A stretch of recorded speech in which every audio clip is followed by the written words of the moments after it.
Hi and welcome to Boston Media Theory. I'm Marcus Breen, and this is a show where we talk about theory to do with communication and media, basically done by people, for people, and through people who live and work as researchers and academics, consultants, advisors, pretty much anybody who lives in Boston and is making a contribution to this field. So today I'm delighted to welcome Micky Lee, who's Thanks for the invitation. You're welcome. Who works at Suffolk University, Associate Professor. And what can we say? You are a communication and media scholar, or do you specialise in an area that might be more limited, or might better reflect an area of your personal interest?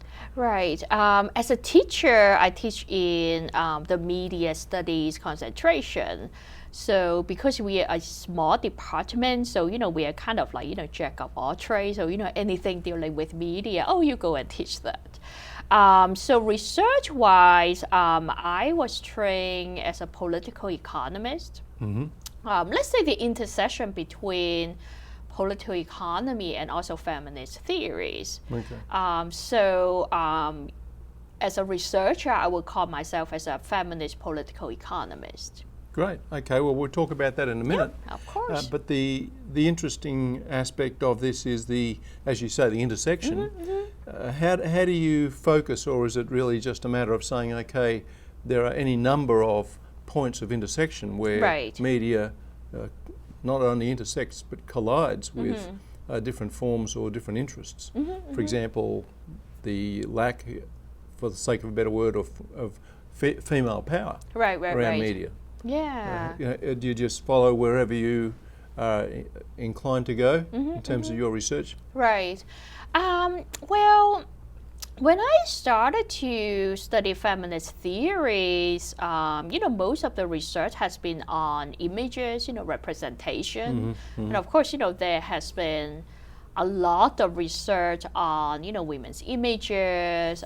There is also a large number of studies that talk about, women professionals, in the media field. And then you also have, things such as, women's audiences. So, those are the huge areas. Now, but because I also study political economy, one gap that I find in the scholarship is, well, what are some of the structural issues? When we talk about, let's say, the global economy, we are talking about how, the largest corporations are driving the entire world economy. But where exactly, do women fit in? So, this is the intersection that I'm interested in. And honestly speaking, in the field of communication, few people have actually written about that intersection. Outside communication, yes, you will have, for instance, political economists who are also feminists, who write about, macro level international policies. For instance, if a country, let's say, a tiny country in Africa, if the economy is being restructured, how would women be affected? So now I think there is actually a heightened awareness of when companies like Apple, is getting so big, and we know that, most of the Apple products are actually made in China. Who make those products? Are they tend to be like men? Do they tend to be women? If they tend to be women, how much are they paid, etc., etc.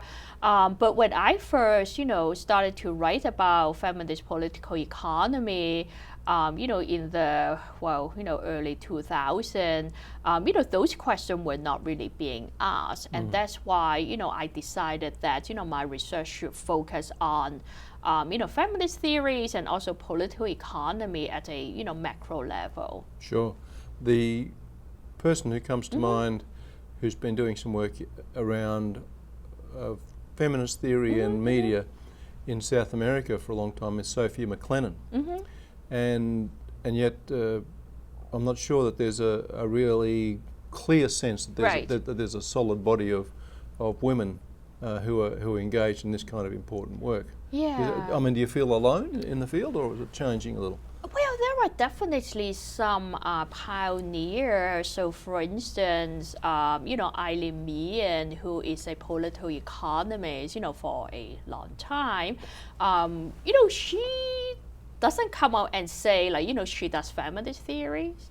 But her earliest research focused on, audience measurement. So one thing that she found, and that was very interesting, is, when people used to measure the audience, they only care about, how the men in the household, what kind of radio programs that, they tune into. So, in recent years, I think her work would mention about, why women audiences have traditionally been not seen as consumers. Oh, okay. So another person whose work I have read is Lisa McLaughlin. She used to be the editor of Feminist Media Studies, and she looked at women workers, who actually manufacture all those internet routers. Yes, who would have thought of studying internet routers, and she does. I think different organizations, professional associations that we belong to, they have different focus.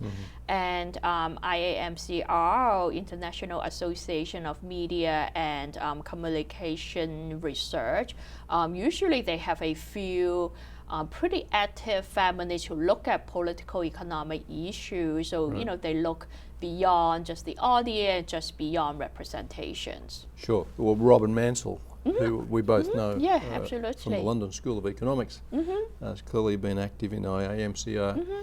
And I think it's important to also recognise that feminist political economy doesn't really or isn't restricted to one stream of feminism. It really has a large job to do, doesn't it? I mean, because the field covers not only representation of women, but it also covers, as you said, the structural questions. What do you do about the fact that someone like Rupert Murdoch has such a vast swathe of interests and control? And certainly there seems to be a masculinist approach within many of his organisations that he or his organisation encourages. Right. Yeah, you're absolutely correct, because even when we talk about macroeconomic issue, it doesn't mean that we don't look at the discursive aspect as well, right? And it's just really funny that you mentioned about him, because you know how the media have been talking about, his various marriages, and the last one, he had a much younger wife, and then, there were rumors about, him being abused by the younger wife. I don't know if you read gossip at all. No. Yeah, so maybe I'll just talk about it. Is this the Chinese wife, or the former wife of Mick Jagger, who he's now married to, right? Okay, so Jerry you Hall. do read gossip. Well, I'm Australian, so in some ways it's my national obligation to know what Rupert Murdoch is up to, Yes, of so course. that we can, so that we can sort of maybe protect other people from. I know. So I'm talking about the Chinese wife. Yes. I think Wang is her name. Wendy Deng. Yeah, wasn't Deng. it? Okay. Yeah. So, but if you just look at the discourse on its own, talking about, the wife trying to really get close to him. The wife came from mainland China. I think, and then moved to Hong Kong because, Murdoch also has a business interest in Hong Kong English newspaper. He bought South China Morning Post. And then, up to the point of, rumors about, him being abused by, a Chinese wife. And they got divorced. Just the entire discourse about, young women married to rich men, they are just like money diggers. Yeah, right. There was nothing talk about was there really love, And then what is so interesting is about talk of her abusing him. Because in one way, and I just asked myself, well, how can you actually abuse someone with so much power and so much money? I mean, not to say that domestic violence doesn't occur. I mean, yes, there are plenty of domestic violence cases, against the elderly, but we are also not talking about an elderly, like any other elderly. We are talking about one of the most powerful men. So actually, by talking about Murdoch being abused, there is an underlying assumption that he just like any other man. He just a human being. Like, don't blame him because he just like us, but he's not like us. So, when we talk about discursive issue, as a feminist political economist, I also look into, other discourses about women in relation to the media, how to justify women still earn less, women are still seen as sex objects, etc., etc. And how do you seek to address those kinds of issues?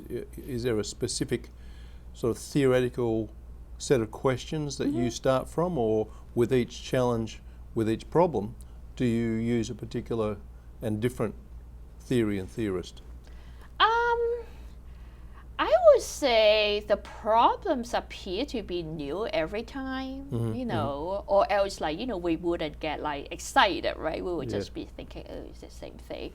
But then, once you start to analyze the phenomenon, you always go back to the same root.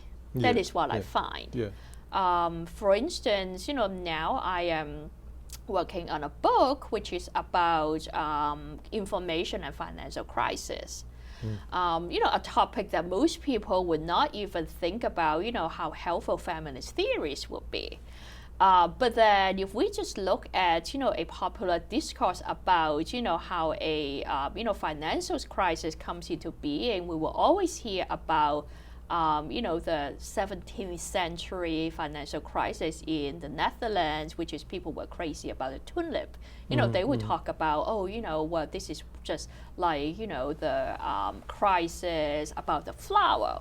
But if you start to analyze that discourse, what people talk about the flower, it is not just about, oh, that is a trading instrument, like how gold is a trading instrument, or, how corn, or, what else, like corn or, crude oil as a trading instrument. But we are really talking about centuries of stories about how bad women would bring down men, because of the tulipomania. The Netherlands, was said to be ruined. A lot of people committed suicide. People threw themselves into the canals. The Dutch economy was, collapsed, etc., etc. Even though there are modern analysis by scholars saying that, well, but that wasn't the case. Dutch economy did not, went downhill, nor did people commit suicide. But then those stories about, oh, people were crazy about the feminist symbol, which was the tulip, and look what it did to a country. So you would find that, stories like that, bad women would bring down, good men. You kind of just talks about again and again, just like the case about, Rupert Murdoch, well, bad woman, which is the exotic Chinese wife, and then him as a basically morally good man. So you will find that, after doing a lot of analysis, the root may be the same, even though, every time when you start to think about a problem, it sounds something pretty new. No, I think that's a very astute way of thinking about the larger questions of not only how discourses are constructed primarily around a male perspective, but also how many of the stories and issues that need analysis stem from the same problem, right?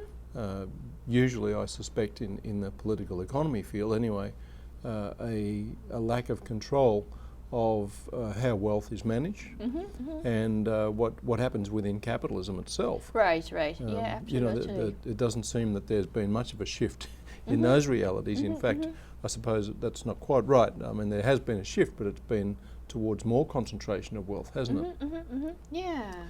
So some of your work has been around Marxism, and we should address the question of whether or not political economy is really a shorthand way of discussing Marxism, or is it broader than that?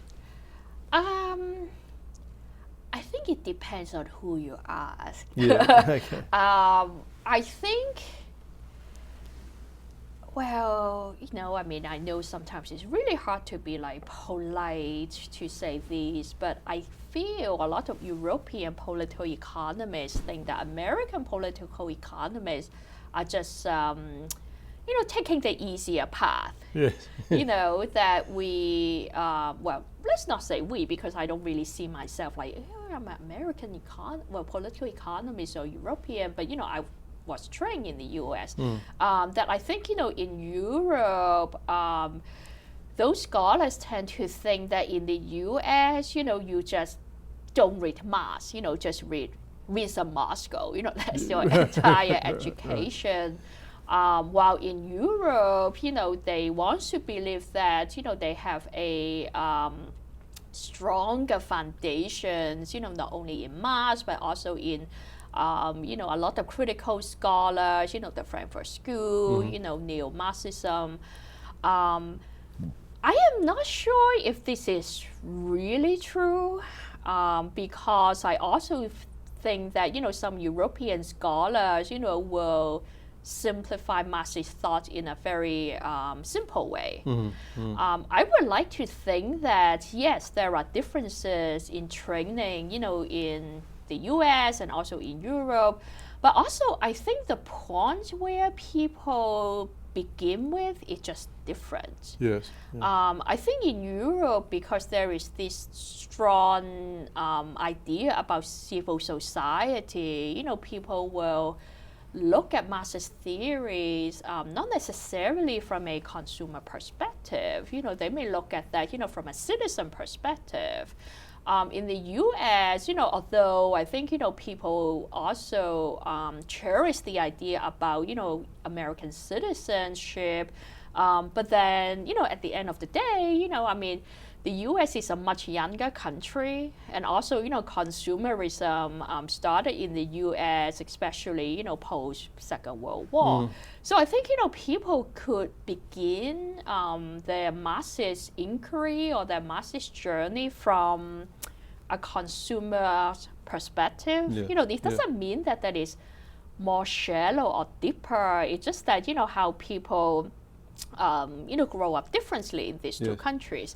So, if I talk about Marxism in Hong Kong, I think, people will immediately assume me with Mao, Yes, right. But, Mao wasn't a Marxist, Sure. He claimed himself to be a communist, whether he was a real communist or not, I think, it is still up for debate.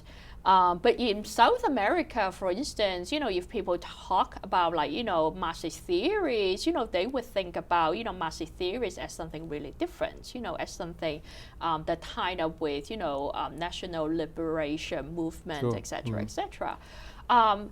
So I have even forgotten what your, question is, but I think, well, I wouldn't say that, Marx is what you make of himself. Marx is not what you make him to be, but definitely you can, engage with his writings from different perspectives. So there is no one single way to begin with Marx.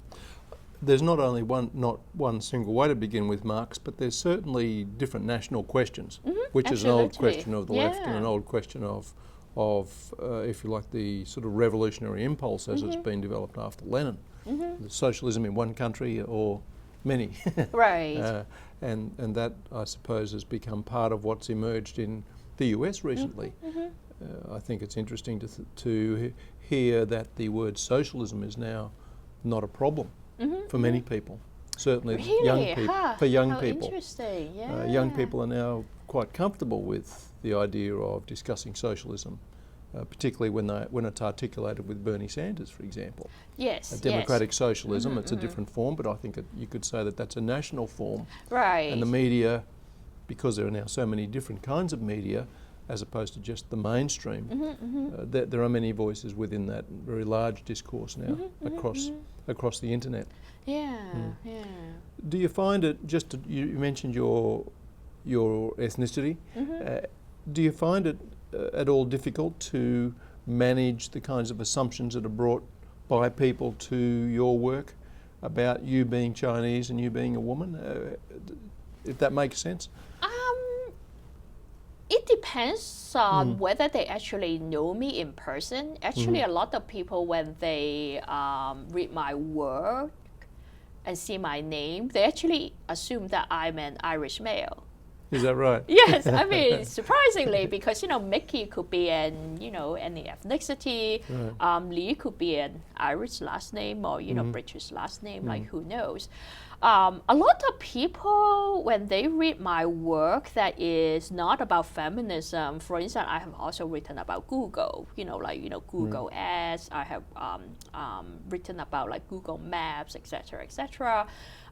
They would assume that because the topic is so masculine, they would immediately assume that that is written by a man. Yes, right. So I have been addressed through emails, well, when people don't use, like doctor, they would just say, "Dear Mr. Lee." Really? Like, okay, great.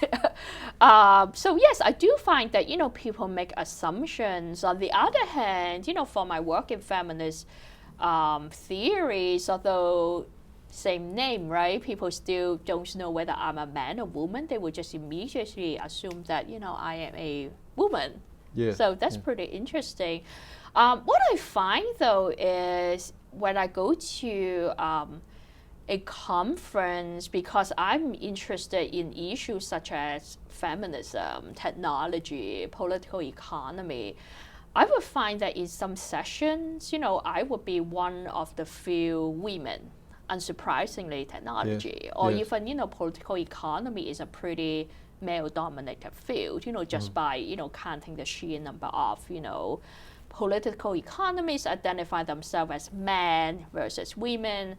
But if I am in a feminist session, there would be like one male, two males, and I belong to the majority. Yeah.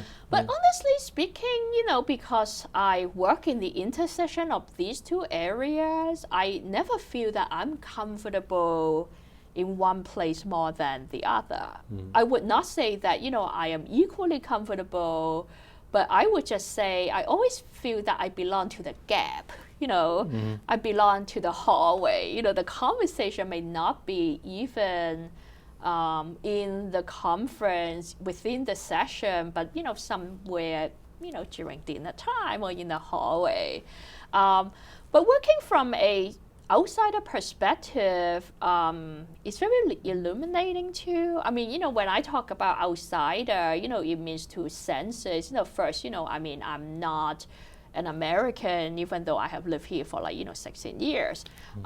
When I go back home, I also don't find that I really understand what's going on in Hong Kong. So there is always this outsider perspective. I'm sure that you feel the same. Yes, sure, absolutely. When you go back to Australia, do you still feel yourself to be 100% Australian? But then people in this country may ask you, where do you come from? You have this and that accent.